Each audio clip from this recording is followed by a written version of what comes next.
आज की कहानी जो मैं आपको बताने जा रहा हूँ ना, एक ऐसी लड़की की है जो पढ़ी लिखी आज के ज़माने की एडवांस लड़की है। वो कोई भूत प्रेत को मानती नहीं थी, ना अंधविश्वास पर कभी विश्वास करती थी। रियल टाइम जिंदगी जीती थी, स्वच्छंद थी, अपने परिवार के साथ में रहती थी, नौकरी करती थी और डरती तो बिल्कुल नहीं थी। शहर के रहने वाली लड़की क्यों भला डरे। दोस्त थे उसके, और उनमें से एक दोस्त जिसका नाम था जितेश। जितेश के साथ उसकी पक्की वाली दोस्ती थी। उम्र था 22 साल, नाम था वंदना। उत्तर प्रदेश के नोएडा में अब वो पूरा परिवार के साथ में रहती थी, लेकिन उसका जो होम टाउन था ना, वो था झारखंड में। झारखंड में उनका परिवार जाता रहता था और कभी कभी ये भी चाहती थी, लेकिन ये गई थी साल 2010 में। 2010 में अपने होम टाउन झारखंड शादी था, परिवार में रिश्तेदारी में, तो अटेंड करने के लिए वहाँ पहुँचती है। गांव का माहौल होता है, बड़ा उसको अच्छा लगता है। अब वहाँ का हवा पानी अब बहुत मज़ेदार लगता है, घूमती है फिरती है।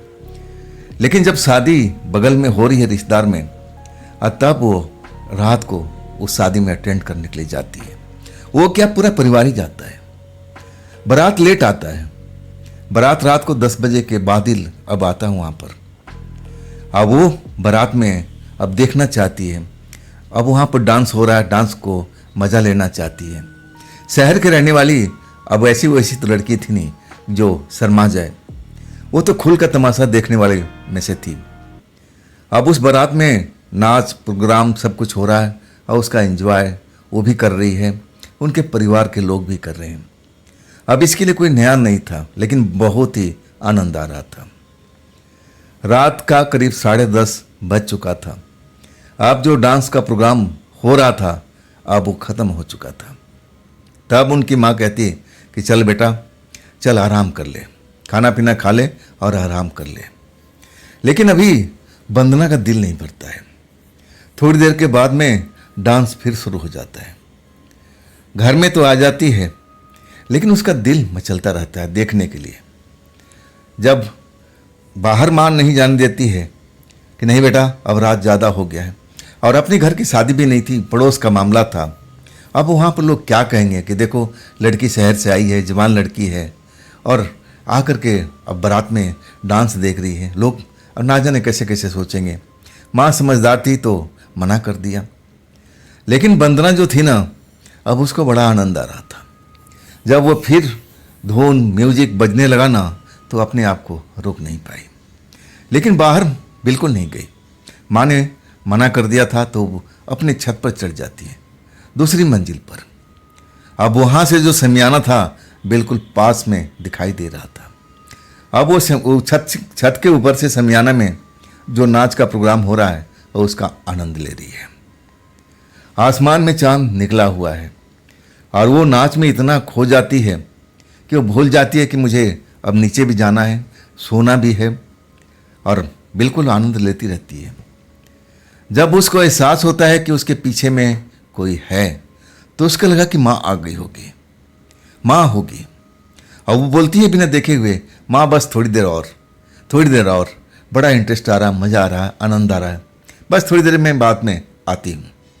बिना मुड़े हुए अब वो नाच का आनंद लेती हुई अब वो अपनी माँ को जैसे संबोधित करती है। लेकिन जब माँ की आवाज़ नहीं आती है, कोई अब लगता है कि अब बिल्कुल शांत हो गया माहौल, लेकिन कोई उसको छुआ था। तब उसको ध्यान आता है कि अरे माँ होती तो ज़रूर बोलती, तो मेरे पीछे कौन खड़ा था। मुड़ कर देखती है ना, तो बगल में ही एक खूबसूरत लड़का सफ़ेद कपड़ा पहने हुए और खड़ा है। अब बस उसकी तरफ देखता रहा है। अब जो वंदना है ना, अब समझ नहीं पाती है कि मेरे घर में ये कौन सा लड़का आ गया। नीचे तो दरवाज़ा बंद है, इस लड़के को मैं कहीं देखी हूँ। हाँ, ये बारात में शामिल था, दूर खड़ा नाच का प्रोग्राम को देख रहा था। हाँ, तब वो शहर की लड़की है, भला क्यों डरे। पूछते हैं कि मिस्टर आप मेरे घर में क्या कर रहे हो, आपको तो बारात में होना चाहिए, आप जाओ यहाँ से, कैसे आ गए ऊपर। और फिर माँ माँ चिल्लाती है। और तब वो नौजवान मुस्कुराता हुआ और फिर सीढ़ियाँ उतरने लगता है। अब वंदना भागती है पीछे पीछे कि माँ देखो, तुमने दरवाज़ा खोल रखा है क्या? देखो, एक बारात का नौजवान हमारे छत पर आ गया था। भागती जाती है, उतरती जाती है सीढ़ियाँ, और तब तक नौजवान वो गायब हो चुका है। जब नीचे पहुँचती है, माँ माँ को चिल्लाती रहती है, तो माँ जो सोई होती है उठ जाती है। कहती है, वंदना क्या चीख रही है बेटा, क्या हो गया, इतना शोर क्यों मचा रही है? तब माँ कहती है कि वंदना कहती है कि माँ, अरे एक नौजवान लड़का जो बारात में देखी थी वो खड़ा था, वो हमारी छत पर आ गया। मैं तो नाच का प्रोग्राम देख रही थी। माँ तूने दरवाज़ा खोल रखा है क्या? माँ डर जाती है, अरे नहीं बेटा, दरवाज़ा तो बंद है। और वो उठ जाती है और देखने के लिए मुड़ती है कि दरवाज़ा बाहर का बंद है, खुला है, कहीं गलती से खुला तो नहीं रह गया। अब माँ बेटी दरवाजे पे पहुँचते हैं तो देखते हैं दरवाज़ा तो अंदर से बंद है, मतलब दरवाज़ा खुला ही नहीं है। अब दोनों एक दूसरे की तरफ देखने लगते हैं, ये कैसे हो सकता है? माँ कहती है, बेटा तूने अच्छी तरह देखा था, वो लड़का था जो बारात में था, शामिल था, दिखाई दे रहा था। अतः वंदना कहती, हाँ माँ, मैं बिल्कुल उसका पहचान गई थी। वो सफ़ेद कपड़ा पहन रखा था, सफ़ेद पैंट, सफ़ेद शर्ट, चमकता हुआ अलग ही नजर आ रहा था। मैं उसको भूल नहीं सकती। तब माँ कहती, बेटा ये कैसे संभव है? देख, दरवाज़ा तो बंद है, आने जाने का एक ही रास्ता है, तो ये कैसे संभव हो सकता है? तूने कोई अब सपना वगैरह तो नहीं देख लिया? नींद में तो नहीं आ गई थी? कोई ख्वाब में तो नहीं चल गई थी? या तेरे सोच में ऐसा कुछ तो है क्या? माँ मुस्कुराती हुई बोलने लगी। तब वंदना कहती, कैसी बात कर रही हो माँ, कैसी बात कर रही हो तुम? मैं बोल रही हूँ जो सच्चाई है। मैं छत पर डांस का प्रोग्राम देख रही थी और मुझे आनंद आ रहा था। मुझे तभी लगा कि तुम आई हो, जैसे किसी ने मेरे को पीछे से टच किया, तो मैं समझा कि तुम हो। तब मैं तुमसे संबोधित भी हुई, बोली भी कि माँ बस थोड़ी देर और, इसके बाद मैं चलती हूँ। जब तुम्हारा कोई आवाज़, अब तुम्हारी मौजूद जो तुम मुझे नज़र नहीं आई मुड़ने के बाद में, तब मुझे संदेह हुआ कि आखिर मुझे छुआ कौन। मुड़ के देखती हूँ तो वही नौजवान लड़का मेरे पीछे में खड़ा है और मुझे घूर रहा है। मुझे बड़ा गुस्सा आया। मैं उससे लड़ पड़ी कि मिस्टर तुम यहाँ पर कैसे? तब वो मैं डांटी फटकारी, तब वो सीढ़ियाँ उतरने लगा और उसके पीछे में शोर मचाते हुए नीचे उतरी। तब तक वो गायब हो चुका है। कैसे हो सकता माँ? ये मेरा सोच नहीं है, मेरा कोई भरम नहीं है। मैं ऐसा अब जो दिमाग में फितूर नहीं पाला हुआ है। वंदना अपनी बात सब कुछ अपनी माँ को बताती गई। बाकी जो परिवार के सदस्य थे सब सो रहे थे। अब वंदना का माँ समझ में नहीं आ रही कि मैं अपनी लड़की पर विश्वास करूं, ये कैसी बात कर रही है? ऐसा होता तो लड़का घर में ही होता है ना। अब वो लोग घर बार की पूरी तलाशी करने लगते हैं और तब तक वंदना का फादर भी जग जाते हैं। वो भी पूछते हैं कि बात क्या है बेटा? वंदना वही बात बताती है। अब उनका भी नींद उड़ जाता है और जो अपना घर था हर एक कोना छान मारते हैं। दूसरा दरवाज़ा भी नहीं है। छत पर भी आते हैं, लेकिन छत की हाइट इतनी है कि कोई आम इंसान छत से तो कूद करके बाहर जा भी नहीं सकता है। तो ये तो संभव नहीं है। सारे लोग रात में परेशान हो जाते हैं, लेकिन वो लड़का जो है नज़र नहीं आता है। और तब माँ बाप समझाने लगते हैं कि बेटा देखो, नौजवान होता तो इसी घर में होता ना, अब तो कहीं नज़र नहीं आ रहा। और तब माँ कहती बेटा ये तेरे मन का भ्रम भी हो सकता है। वंदना खुद अपने आप में सोच रही ये कैसा हो सकता है। अब चुपचाप रह जाती है। नौजवान जब नज़र नहीं आता घर में, सारा छानबीन करने के बाद, तब भी उसको लगता है कि शायद माँ सही कह रही है, ऐसा हो भी सकता है। अब अपने मन को समझाने लगती है कि शायद मेरा मन का भ्रम था, मुझे वो जीता जगता लगा, क्योंकि मैं उसको घूर कर देख रही थी, वो मुझे पसंद भी आ रहा था। अब अपनी बात मन में कह रही थी, तभी वो मन के छवि में बस गया और वो मेरे सामने नजर आ गया। ये मेरी ही भूल है, मैं ही उसके ख्यालों में खो गई थी नाच देखते देखते। वाकई में ऐसा ही वंदना के दिमाग में चल रहा था और उस लड़के से प्रभावित भी हो गई थी। अब तो सारे लोग डांस का प्रोग्राम देख रहे थे, अब वंदना डांस भी देख रही थी और उस लड़के से अब नज़र में मिला रही थी। और लड़का बार बार मुस्कुरा करके वंदना की तरफ देखता था। अब वंदना को लगने लगा कि काश ऐसा मेरा फ्रेंड होता, सुंदर स्मार्ट, अब ये ढंग का कपड़ा पहने हुए, मज़ा आ जाता, मेरी लाइफ अब अच्छे में कट जाती, इसी से मेरी शादी हो जाती। बहुत तरह का सपना अब वंदना देख लिया था। लेकिन जब वो सामने में सब कुछ घट गया तो वंदना सोच में डूब गई थी। ये कैसे हो सकता है? ये जरूर मेरे ख्यालों में था, रियल में था ही नहीं। मैंने अब पूरा परिवार को जगा दिया खाम खा। अब इसके बाद माँ समझाती कि बेटा सो जा, अब देख आधी रात हो गई है, अब तो आराम कर ले। अब एक दिन रुकने के बाद में अगले दिन उनका ट्रेन था। सारे लोग नोएडा अपने घर लौटने वाले थे। आज जो वंदना थी ना, कामकाजी लड़की थी, ऑफिस में काम करती थी और उसका एक बेस्ट फ्रेंड था जिसका नाम था जितेश। बेस्ट फ्रेंड था, ऐसे कोई रिश्ता नहीं था वंदना के साथ में। एक ही ऑफिस में काम करता था तो थोड़ा लगाव जरूर था वंदना को, लेकिन वो भी गलतफहमी पाल रखा था वंदना के प्रति कि वंदना उससे आकर्षित है। मेरी अब इससे गाढ़ी दोस्ती है, जो मैं कहता हूँ वंदना करती है, मेरी बात को मानती है, मुझसे सलाह लेती है। वो भी गलतफहमी पाल रखा था। लेकिन वंदना के दिल में ऐसा कुछ उसके प्रति था नहीं। वो स्वच्छंद विचार की थी, अभी उसके लायक कोई लड़का मिला भी नहीं था जिसके साथ वो जीवन संगनी बनना पसंद करती। लेकिन जब गांव आई, उस डांस के प्रोग्राम में बारात में वो लड़का नजर आया ना, तब लगा कि हाँ, ऐसा ही मैं अब लड़का होना चाहिए। अब वंदना जो थी ना, अब सो गई। सुबह नॉर्मल, बाकी सब चलता रहा ऐसे ही। अगली रात भी आई, वो भी रात निकल गई मज़े से, कोई बात नहीं। अब फिर वो लोग अगले दिन जब ट्रेन का समय होता है स्टेशन जाते हैं, ट्रेन अब जा कर के बैठ जाते हैं, ट्रेन आती है। वंदना की खिड़की के पास में सीट था। वंदना खिड़की पर बैठी हुई ट्रेन छूटने के अब देख रही है कब ट्रेन चलेगी, कब ट्रेन चलेगी। लेकिन ट्रेन का सिग्नल अभी लाल था, मतलब कुछ वक्त अभी लगने वाला था। तब उसकी निगाहें एक टी स्टॉल पर पड़ गई। टी स्टॉल पर देख रही कि वही लड़का वही कपड़े में, सब कुछ वही है, और वो टी स्टॉल पर खड़ा और उसकी खिड़की की तरफ अब उसको देख रहा है, निहार रहा है। अचानक नज़र जब पड़ती है ना वंदना को, तो अब वो थोड़ा सिहर जाती है। अजीब सा अब उसके दिमाग में आ जाता है, अरे ये लड़का फिर यहाँ पर, सेम वही लड़का होता है। वंदना मन में चौंक जाती है। अब माँ को बताती है कि माँ, अरे देख इधर इधर मेरी तरफ देख। माँ पूछती है कि क्या बात है बेटा, किसको दिखा रही है? तब कहती है कि देख, चाय की दुकान पर वो सफ़ेद कपड़ा वाला लड़का दिखाई दे रहा, सुंदर सा स्मार्ट सा लड़का, वही लड़का था। माँ देखती है नज़रें गड़ा गड़ा करके, कहती है बेटा वहाँ तो मुझे ऐसा कोई लड़का नहीं दिख रहा है, मुझे नहीं दिख रहा बेटा, तुझे दिख रहा है क्या?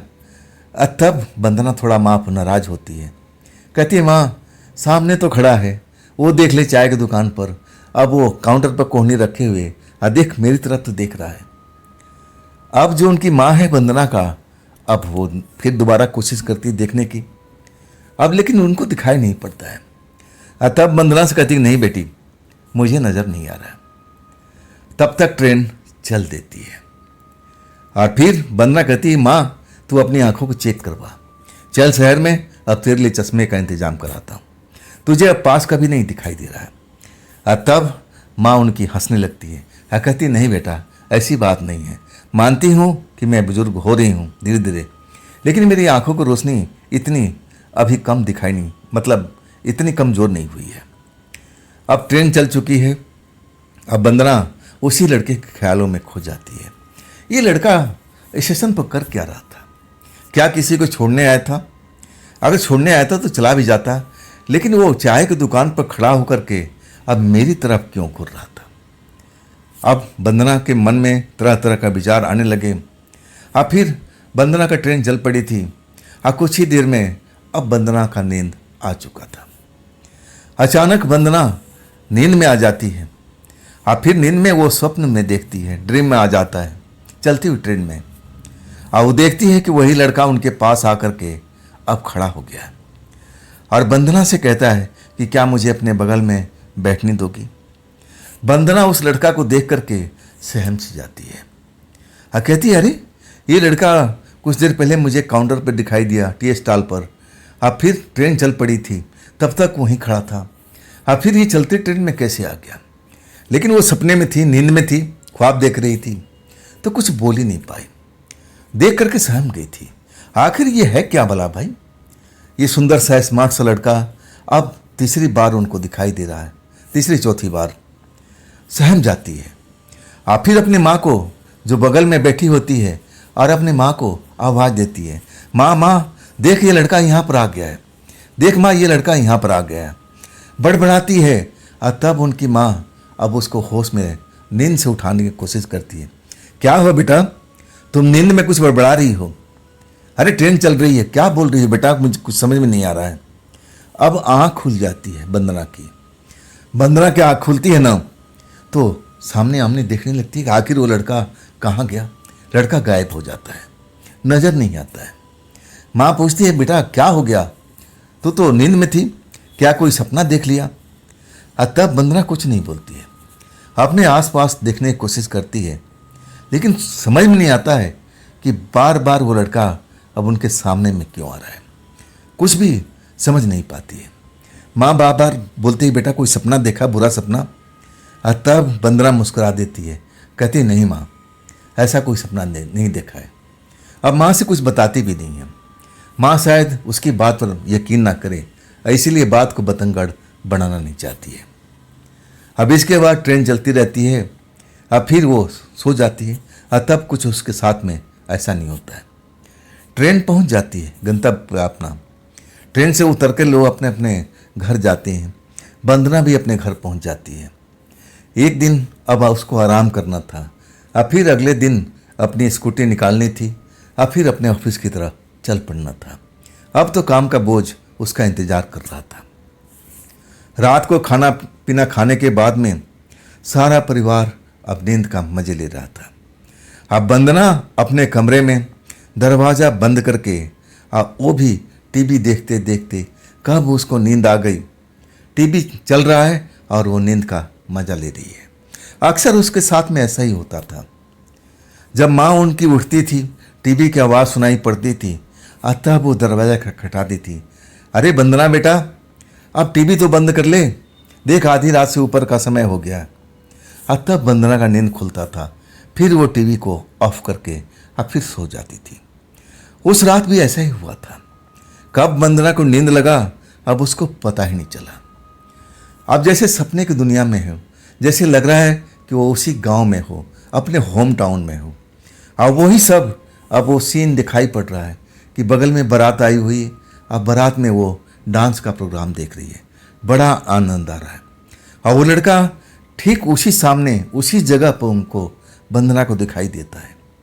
वंदना वो उस लड़का को देखती है तो फिर अब सोचने लगती है, अरे ये लड़का फिर इस जगह पर दिखाई दे रहा।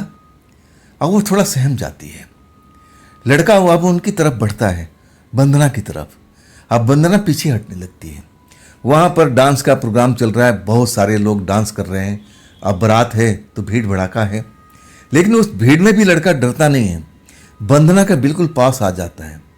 अब वंदना का हाथ पकड़ता है और कहता है, चलो तुमसे मुझे अर्जेंट काम है, कुछ तो तुमसे बात करनी है। अंजना डर जाती है। आसपास में देखती है उसकी सहेलियां भी हैं और उसके परिवार के लोग भी हैं उस जगह पर। उनको बताने की कोशिश करती है कि देखो अब ये लड़का मुझे हाथ पकड़ के अब लेके जा रहा है, आप लोग मेरी मदद करो। लेकिन उसकी कोई बात को सुनता ही नहीं है। सब उसको नज़रअंदाज कर देते हैं। और लड़का उनको ज़बरदस्ती लेकर के अब उन्हीं के घर में आता है, जहाँ वंदना सोती थी, होम टाउन के घर में। उस घर में लेके आता है। वंदना बहुत डरी होती है, हाथ छुड़ाने की कोशिश करती है कि मुझे छोड़ दो, मुझे छोड़ दो। लेकिन वो लड़का मुस्कुराता रहता है और कहता है कि नहीं नहीं, चलो मेरे साथ में, तुमसे कुछ बात करनी है, अर्जेंट बात करनी है। अब डरी सहमी हाथ छुड़ाने की कोशिश कर रही है और लड़के से पीछा छुड़ाना चाहती है। ये कैसा है लड़का है, भरे समाज में मेरा हाथ पकड़ करके, जहाँ पर मेरे परिवार के सदस्य भी है उनसे भी नहीं डर रहा है, अब मुझे अपने ही घर में लेके आ रहा है। जहाँ वंदना सोती थी जिस पलंग पर, अब वहाँ पर लेके आता है। दरवाज़ा अंदर से उस रूम को बंद कर लेता है। तब वंदना और डर जाती है। अब वो चीखने लगती है, ऐसा चिल्लाने लगती है, लेकिन उसकी आवाज़ को जैसे कोई सुन नहीं पाता है। तब वो लड़का वंदना के पास में आ जाता है और कहता है, देखो तुम चाहे जितना चीख लो, जितना चिल्ला लो, तुम्हारी बात को कोई सुनेगा नहीं। मैं तुम्हें पसंद करता हूँ और मैं तुम्हें एक नज़र में देख करके पसंद करने लगा और मैं तुम्हें पाना चाहता हूँ। अस्पष्ट शब्दों में अब वो लड़का वंदना को बताता है। वंदना जब उसकी बात सुनती है ना तो खौफ में आ जाती है। कहती नहीं, मुझसे दूर रहो, मुझे छूना ना, बिल्कुल मेरे से दूर रहो, हट जाओ, मुझे जाना है बाहर, अपने परिवार के पास में जाना है।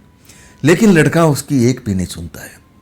वंदना के साथ जबरदस्ती करता है, उन्हीं के पलंग पर, जिस पलंग पर अब वो सोती है। वंदना चीख पड़ती है और तभी उसकी नींद खुल जाती है। नींद खुलती है, अब उसको दर्द का एहसास होता है।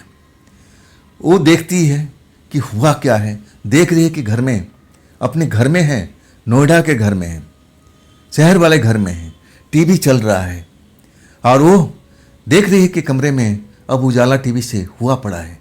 कमरे की लाइट बंद है, लेकिन जब टीवी चल रहा है ना तो उसकी रोशनी इधर उधर फैल रही है। वही लड़का उनके बेडरूम के बगल में उनके बेड से उतरता हुआ नजर आता है। पूरा बदन में दर्द फैला हुआ है, डर भी है। आँख खोलती है, उस लड़के को अपने पलंग से उतरते देखती है ना तो चीख पड़ती है। जैसे चीखती है ना वो लड़का उनकी तरफ मुड़ता है और जैसे उस लड़की को शक्ल देखती है ना तो पहली नज़र में तो वही लड़का लगता है, लेकिन अगले पल ही वो लड़का का जो चेहरा मोहरा है ना बहुत ही डरावना हो जाता है। और जैसे एक सेकंड के लिए उसके पास आ गया और कहने लगा कि जितना चीखना है चीख लो, मैं तुम्हें पसंद करता हूँ और मैं तुम्हें अपने साथ में अब लेके चलूँगा, जब तक अब मेरी तुम अमानत हो। और इसके बाद वो लड़का एकदम घर से गायब हो जाता है। पता ही नहीं चलता है कि वो लड़का कहाँ गया। वंदना एकदम डरी हुई है, हालत खराब है उसका, अपने आप को देख रही है, ये कैसे हो गया, ये कैसे हो गया, दरवाज़ा तो मैं बंद कर रखा था। अब वो डरी सहमी, अब बात किससे करे। माँ को बोले तो माँ शायद विश्वास करे न करे, लेकिन हिम्मत करती है, अपने आप को संभालती है, पलंग से उतरती है और फिर आहिस्ते से दरवाज़ा खोलती है। माँ के कमरे में जाती है, अब दरवाज़ा नॉक करती है। माँ क्या कच्ची नींद है तो जग जाती है। कहती है, कौन है बेटा बाहर में? वंदना तुम हो क्या? तब वंदना कहती है, हाँ माँ, एक मिनट आओ ना, तो आपसे कुछ काम है। माँ समझ जाती है कि बेटे के साथ में कोई बात तो नहीं हो गई, कोई तकलीफ तो नहीं है। अब वो कमरे से बाहर निकल जाती है। अब वंदना के पिता अब सोते रहते हैं, उनको तो पता भी नहीं है। अब वंदना अपनी माँ का हाथ पकड़ करके और उसी कमरे में लाती है। कुछ देर तो रोती रहती है। माँ अब देखती है कि मेरी बेटी रो रही है तो उनका भी कलेजा दहल जाता है। अब पूछती है कि बेटा हुआ क्या तेरे साथ में, तू क्यों रो रही है, बात तो बता। तब वो पूरी बात बताती है कि माँ मेरे साथ में ऐसा हुआ है। माँ आश्चर्य में पड़ जाती है, कहती है कि वास्तव में तेरे साथ में ऐसा हुआ है। तब वो बताती है कि हाँ माँ, ये मैं झूठ नहीं बोल रही हूँ, मेरे साथ में हुआ है, मैं दर्द की एहसास कर रही हूँ। तब माँ को समझ में आता है कि जो वंदना कह रही है ना सच बात है। माँ बेटी दोनों डर जाती है कि अब करे तो क्या करे।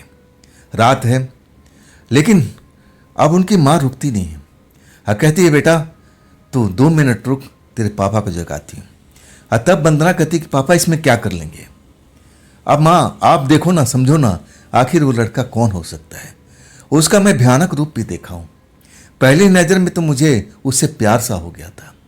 मुझे लगा कि ऐसा ही लड़का मेरे जीवन में अब होना चाहिए, मेरा शादी इसी लड़के से होना चाहिए। लेकिन जब मैं उसका असली रूप देखा हूँ तब मैं डर चुकी हूँ। माँ ये खेल तमाशा नहीं है, ये मैं तो जो समझ रही हूँ ना ये भूत प्रेत है, कोई शैतान लड़का है। देखने में खूबसूरत लगता है, लेकिन जब मैं मुड़ा था मेरे पास में आया, अब मुझे धमकाया मुझको, तब मैं उसका असली चेहरा देख पाई थी। उस कमरे में माँ बेटी दोनों के दोनों डरे हुए दिखाई दे रहे थे। कुछ देर के बाद माँ अपनी बेटी को बोलती है कि वंदना तू 2 मिनट बैठ, तेरे पापा को मैं लेके आती हूँ। वंदना मना करती है लेकिन माँ सुनती नहीं है। और कुछ ही देर के बाद में वंदना का पापा भी आ जाते हैं। वंदना अपनी आंखें झुकाए हुए और आंखों से आंसू बह रहा है।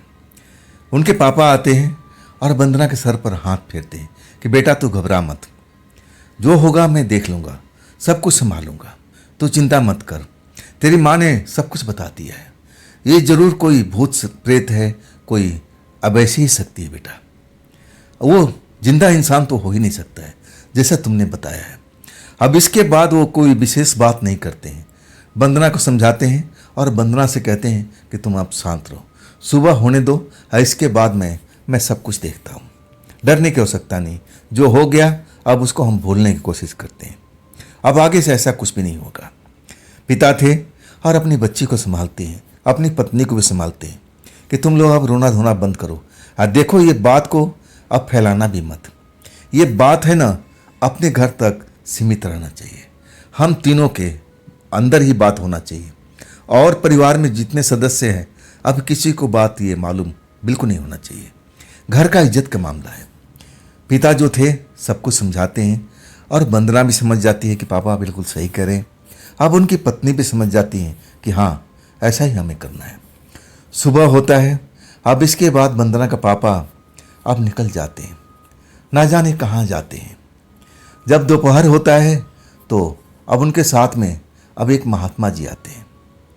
अब गेरुआ वस्त्र धारण किए हुए, लग रहा है जैसे कोई मंदिर का पुजारी है। उनको लेके आते हैं और सब रास्ते में उनको अब उसी स्थान पर बात बता जाते हैं। महात्मा जी को लेकर के वंदना के कमरे में आते हैं और फिर अब वहाँ पर जब परिवार के सदस्य देखते हैं कि भाई बात क्या है, सब पूछने की कोशिश करते हैं। तब उस बातों को अब वंदना की माँ संभाल लेती है कि वंदना को भयानक सपना आ रहा है। अब इसीलिए हम अब उसको महात्मा जी को दिखाने के लिए आए हैं और कोई बड़ी बात नहीं है, आप लोग अपना अपना काम करो। वंदना के माँ ने सब कुछ संभाल लिया था। अब उस कमरे में सिर्फ अब वंदना की पिता और वंदना और महात्मा जी 3 लोग थे। महात्मा जी अब वंदना के आंखों में देख रहे हैं। अब फिर उससे पूछ रहे हैं कि बेटा वो लड़का देखने में कैसा था, कोई विशेष बात अगर तुमने नोट किया हो तो भी बताओ। वंदना जो याद है उसको सब कुछ बताती है, किस किस जगह पर मिला था, रेलवे स्टेशन, अब उनके छत पर जो भी जगह पर मिला है, जौन जौन सा अब उन्हें देखा है सब कुछ बता देती है। लास्ट में ये भी बताती है कि लड़का मुझे धमका के गया है कि तुम मेरी अमानत हो और कुछ ही दिन के बाद मैं तुम्हें साथ में लेके जाऊंगा और तब तक तुम मेरी अमानत के तौर पर इस घर में रहो। और उसका भयानक रूप भी बता देती है। जो महात्मा जी हैं अब आंखें बंद करके अब अपने ध्यान में लग जाते हैं। कुछ देर ध्यान में रहते हैं। अब इसके बाद अपनी आंखें खोलते हैं और कहते हैं कि जो मैं देख रहा हूँ वास्तव में थोड़ा मामला पेचीदा है। वो जो लड़का है ना वास्तव में बहुत ही खतरनाक अब श्रेणी का प्रेत है, वो प्रेत है वो। देखो उसको हमें टाइम लगेगा, इतने आसानी से हो नहीं पाएगा। अब वंदना को पापा को समझाते हैं, मुझे थोड़ा वक्त दो, अब मैं पूरी तैयारी करके आता हूँ और तब मैं इससे निपटता हूँ। ये आसान काम नहीं होगा। अब वंदना भी थोड़ा अब डर जाती है जब महात्मा जी बताते हैं कि वो साधारण ऐसा कोई भूत प्रेत नहीं है, वो एक प्रेत शक्ति है और वो भी बहुत शक्तिशाली। वंदना डर जाती है कि अब मेरा क्या होगा। महात्मा जी अब कहते हैं बेटा थोड़ा सा मुझे वक्त दो, अब मैं इस लड़ाई को ज़रूर लड़ूंगा लेकिन मुझे थोड़ा मोहलत मिलना चाहिए। अब इसके बाद वो चले जाते हैं। वंदना का माँ आती है, अब पूरी बात समझ जाती है, वो भी डर जाती है। आखिर ये सब हुआ कैसे। अब वंदना अपनी माँ को समझा रही थी कि देखो माँ, मैं उस बारात में डांस देख रही थी और तभी मुझे वो लड़का सब में से अलग सा नजर आ रहा था। अंधेरे में भी उसका कपड़ा अब जैसे ग्लो कर रहा था, चेहरा भी चमक रहा था। मुझे उसी टाइम समझ जाना चाहिए था लेकिन मैं समझ नहीं पाई। मुझे तो लगा कि इतना हैंडसम लड़का है और काश ये मेरा पति होता। मेरे मन में उस टाइम ये ख्याल आया था, शायद ये ख्याल उस लड़के को समझ में आ गया था और तभी वो मेरे प्रति शायद आकर्षित हुआ था। वंदना ये सब बातें बता करके फूट फूट करके रो रही थी, माँ संभाल रही थी। रात हो गई। रात वंदना डरी हुई थी और कह रही थी कि माँ मेरे कमरे में ही सोना, मेरे पास ही सोना, क्या पता आज रात भी हो जाए। अब बाकी डरने वाली बात थी। वंदना का माँ समझती है, कहती बेटा तू घबरा मत, मैं तेरे साथ में हूँ। अपनी बेटी को संभालती है। वंदना अब सोने की कोशिश करती है, लेकिन जब भी नींद आता है ना, वही लड़का सामने खड़ा नजर आता है, मुस्कुराता हुआ चेहरा नजर आता है। आज जैसे ही उनको देखती है और उसका एक भयानक रूप वो लड़का दिखा देता है कि मैं असल में ये हूँ, ये मेरा नकली रूप है और असली रूप तो मेरा भयानक वाला है। वंदना चीख पड़ती है। माँ संभालती है कि बेटा ऐसा कुछ नहीं है, मैं हूँ ना तेरे साथ में, तू डर मत, तू घबरा मत, कुछ नहीं होगा, तू अकेले नहीं है, अब मैं तेरे साथ में हूँ। अपनी बेटी को सुलाती है, थपकी देती है और आखिरकार वंदना को नींद आ जाती है। आराम से चैन की नींद अब सोने लगती है माँ के आंचल में छुप कर। और माँ भी अब जगी हुई है, अपनी बेटी को देख रही है कि देखो ना किस झमेले में मेरी बिटिया पड़ गई। ऐसा तो आज तक इसके साथ नहीं हुआ। अब मैं भी कभी भूत प्रेत को माना नहीं, लेकिन आज देखो हमारे साथ में ऐसी ऐसी घटना घट रही है। अभी भी वो चिंतित बैठी हुई है और कब उनको नींद आ गया उनको पता भी नहीं चलता है। जब चीख सुनाई पड़ती है अपनी बेटी को, तब वो जागती हैं तो वही हालात में वंदना है। वो लड़का अब उनके पास में आ चुका था जब उनकी माँ सो रही थी और वही सब करके अब जा रहा था, लेकिन वंदना के माँ ने देख नहीं पाया। वंदना चीख के बता रही थी कि अभी अभी क्या है, अभी अभी क्या है, तू कहाँ थी माँ, तू कहाँ थी माँ। माँ एकदम डर गई है, हालत खराब। माँ बेटी आपस में लिपट जाती हैं, डर के मारे दोनों रोने लगती हैं। आखिरकार माँ ही होती है, अपनी बेटी को समझाती है, संभालती है, बेटा डर मत, वो महात्मा जी जल्दी आएंगे, सब कुछ सही हो जाएगा। अब वो जब शोरगुल होता है तो पापा भी अब जान जाते हैं कि कहीं मेरे बेटे के साथ में फिर वही हादसा तो नहीं दोहराया जा रहा है। आते हैं, दरवाज़ा नॉक करते हैं तो वंदना के माँ जाके दरवाज़ा खोलती है, वो भी अंदर जाते हैं। मौके का नजाकत समझते हैं और उनकी आंख में भी आंसू आ जाता है। अपनी बेटी को संभालते हैं और कहते हैं बेटी बस रुक जा, महात्मा जी आ जाएंगे और सब कहानी खत्म हो जाएगा। अब तो वंदना ऐसा था कि उसको ऑफिस जाना था, वो जा भी नहीं पा रही थी। अब बड़ा परेशान थी। अब उसके साथ में जो ऐसा घट रहा था, सुबह हो चुका था, वंदना टेंशन में, अब आंखें सूज करके रो करके अब सूज भी गई थी, चेहरा पीला पड़ा हुआ था। घर के लोग पूछ रहे थे कि आखिर वंदना के साथ में चल क्या रहा है, लेकिन वंदना भी नहीं बता रही थी कि एक्चुअल में हो क्या रहा है। ना वंदना का माँ और ना वंदना का पिता, सब लोग चुप्पी साधे हुए थे। माँ जो वही बता रही थी कि इसके साथ भयानक सपना आता है, सपने में डर जाती है, फिर सो नहीं पाती, रोने लगती है। अब कोई ना कोई ऐसा झूठ बताया गया, तब परिवार के लोगों को थोड़ा समझ में आया। आखिरकार अब उनके पिता निकल चुके होंगे महात्मा जी के पास में, और जब दोपहर के बाद में लौटते हैं तब उनके साथ में महात्मा जी होते हैं। और वो अकेले नहीं होते हैं, उनके साथ में 2 लोग और होते हैं। एक महात्मा जी से भी बुजुर्ग व्यक्ति होता है, शरीर हड्डियों का ढांचा है, देखने में ऐसा लगता है कि जैसे शरीर में मांस का अब कुछ है ही नहीं, सिर्फ हड्डी हड्डी है। लेकिन उनकी आवाज़ बहुत कड़क थी। तीनों लोग घर में आते हैं, उसी घर में अपने आप को बंद कर लेते हैं और वहाँ पर वंदना के पिता और तीनों लोग अब अपना जो भी है तंत्र मंत्र का अब कार्यक्रम शुरू कर देते हैं।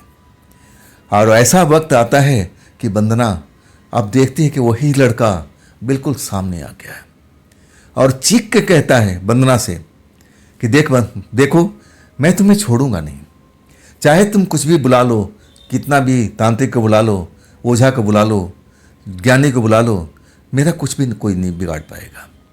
मैं तुम्हें पसंद करता हूं, अब मैं तुम्हें साथ में लेके जाऊंगा, कोई मुझे रोक नहीं पाएगा। अब वो वंदना जो है अपनी आंखों के सामने उस लड़के को देखती है, चीखने लगती है। और तब जो हड्डियों के ढांचे वाले महात्मा थे ना, अब वो तंत्र मंत्र अब दोबारा से करने लगते हैं और कहते हैं कि बेटी घबरा मत, आ तो गया है वो, लेकिन जाएगा नहीं। वो दरवाजे के बाहर भी नहीं निकल सकता, हमने उसके घेराबंदी कर रखी है, हम तो इसी मौके के इंतज़ार में थे कि कब वो इस घर में प्रवेश करे, कब तुम्हारे सामने में आए। और देखो अब आ चुका है, अब तुम्हें डरने की आवश्यकता नहीं है। हम इसको संभाल लेंगे, कैद करेंगे और इसको सही स्थान पर पहुंचाएंगे। अब ये हमारे काबू में है। आखिर में उस शैतान को तीनों महात्मा मिलकर के अब जकड़ लेते हैं। लेकिन वंदना के पिता ये सब कुछ भी नहीं देख पाते। जो वंदना देखती है अब उनका पिता भी नहीं देख पाते। उनको तो कुछ समझ भी नहीं आ रहा कि आखिर यहाँ चल क्या रहा है, ये महात्मा जी क्या बोल रहे हैं, मेरी बिटिया क्या बोल रही है, कुछ भी समझ में नहीं आ रहा। जब उनको कुछ दिखाई पड़े तब ना वो चीज़ जो वंदना देख रही थी, जो महात्मा लोग देख रहे थे, अब उनके पिता बिल्कुल नहीं देख पा रहे थे। आश्चर्य में थे, लेकिन जान रहे थे कि हाँ बहुत बड़ा कुछ हो रहा है। आखिरकार महात्मा जी अपने जो भी था पोटली वगैरह सब लपेटने लगे, बांधने लगे और कहने लगे कि यहाँ का काम हमारा खत्म हो गया है, हमें अब निकलना है। तब तक शाम हो चुकी थी और वो कह रहे थे कि आधी रात से पहले हमें उस स्थान पर पहुँचना पड़ेगा और इस शैतान को हमें अब उस जगह पर पहुँचाना पड़ेगा, नहीं तो ये कुछ भी कर सकता है, हमारे लिए भी खतरा बन सकता है। और आखिरकार वो लोग तीनों लोग उस घर से निकलते हैं और तब जाकर के वंदना अभी भी डरी दिखाई दे रही है, लेकिन उनकी माँ समझाती है कि बेटा अब डरो मत, सब कुछ सही हो गया है, पहले की तरह हो गया है, अब आपको डरने की आवश्यकता नहीं है। अब पिता भी समझाते हैं। वो रात फिर माँ सोती है, वंदना चिपक के सोती है, लेकिन ऐसा उनके साथ में कुछ भी नहीं हुआ। वास्तव में एक जो था वो प्रेतात्मा शक्ति था और वो वंदना नहीं शायद उसको हिंट दे दिया था। मन ही मन वो मुस्कुरा करके उस लड़की को देख रही थी जो ऐसा करना नहीं चाहिए था। और वो लड़का समझ गया कि लड़की मुझ पर दीवानी है, अब मुझसे प्यार करने लगी है, आकर्षित वो भी हो गया था। अब इसके बाद वो वंदना के साथ सब कुछ होने लगा। शहर की लड़की थी, भूत प्रेत को मानती नहीं थी और वो अंधेरे में खड़ी होकर के और बारात देख रही थी। ऐसा करने भी नहीं चाहिए था। खैर जो भी हुआ, वंदना के साथ में अब सब कुछ सही हो चुका था और उसके बाद वंदना के साथ में वो लड़का कभी दोबारा दिखा नहीं। सब कुछ अब घर में कुशल मंगल शांति हो चुकी थी। और कुछ ही साल के बाद में जो उनका दोस्त था जितेश, जो उनका बेस्ट फ्रेंड था, और उसी से अब वंदना की शादी हो जाती है। और आज भी वो परिवार अब खुश है, सुखी है।